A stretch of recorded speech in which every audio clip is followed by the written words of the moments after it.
Pada Ahad siang, 15 September 2024, suasana di Menara Kadin Indonesia, Jakarta Selatan, sempat tegang ketika Taufan Eko Nugroho Rotorasiko tiba di lantai 3, lokasi yang semula dijadwalkan untuk konferensi pers Ketua Umum Kadin, Arsjad Rasjid.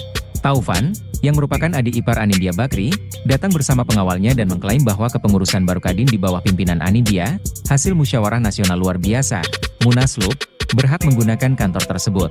Ia meminta agar akses ke lantai 3 diperketat untuk menghindari persepsi bahwa Kadin sedang terpecah. Akibat situasi ini, Arsjad Rasjid menunda kehadirannya dan akhirnya memindahkan lokasi konferensi pers ke Hotel JS Luansa yang tidak jauh dari Menara Kadin.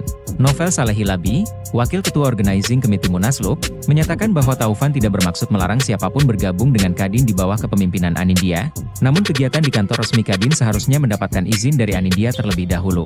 Novel juga menambahkan bahwa perpindahan lokasi acara tersebut menunjukkan Arsjad mengakui dirinya bukan lagi Ketua Umum Kadin, dan menyarankan agar Arsjad rekonsiliasi dengan kepengurusan baru.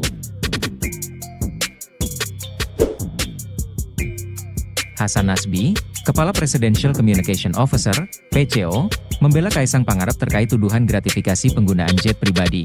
Menurutnya, Kaisang bukan pejabat publik dan telah mandiri secara finansial, sehingga tidak ada alasan untuk mempermasalahkan gaya hidupnya. Hasan membandingkan Kaisang dengan tokoh-tokoh lain seperti Megawati Soekarno Putri dan Mahfud MD, yang juga kerap menggunakan jet pribadi namun tidak menerima kritik serupa.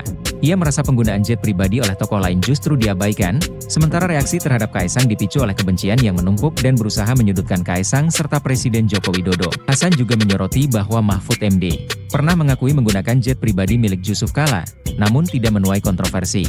Ia menilai ada ketidakadilan dalam pemberitaan, di mana Kaisang langsung dikritik dengan tegas, sementara tokoh lain diperlakukan lebih lunak.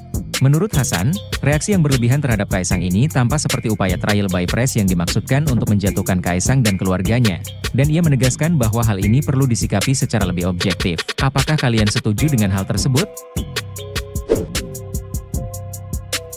Warga di kawasan Ibu Kota Nusantara, IKN, Penajam Pasar Utara, PPU, Kalimantan Timur, akan menggelar aksi ketiga mereka terkait permasalahan lahan yang belum terselesaikan pada Rabu, 18 September 2024. Yusuf Ibrahim, Koordinator Gerakan Solidaritas Masyarakat PPU, menyatakan bahwa sekitar 500 hingga 1.000 warga akan berkumpul di kantor Bupati PPU dan Badan Pertanahan Nasional, menuntut kepastian hak atas tanah mereka. Warga menolak hak pakai dan hak guna bangunan, HGB, serta mendesak pemerintah untuk memberikan sertifikat hak milik, SHM, dan segera membayar ganti rugi atas lahan yang terdampak proyek pembangunan IKN. Sebelumnya, aksi serupa telah dilakukan pada Mei 2024 dengan tuntutan yang sama. Namun hingga kini belum ada kepastian dari pemerintah.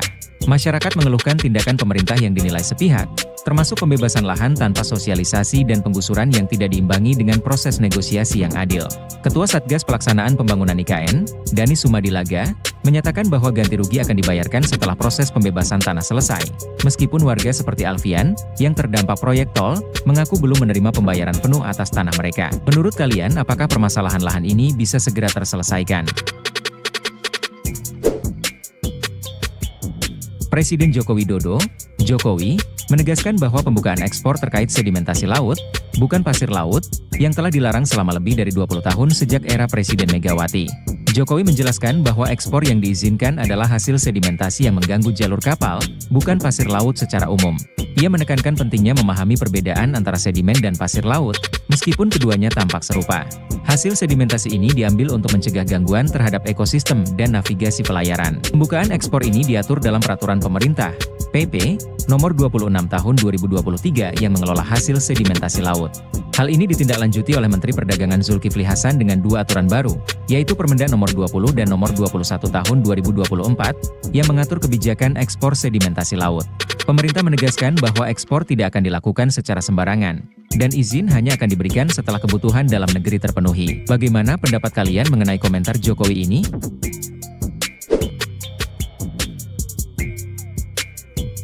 Terima kasih telah menonton video ini, jangan lupa memberi komentar di bawah, komentar terbaik akan ditampilkan di video selanjutnya.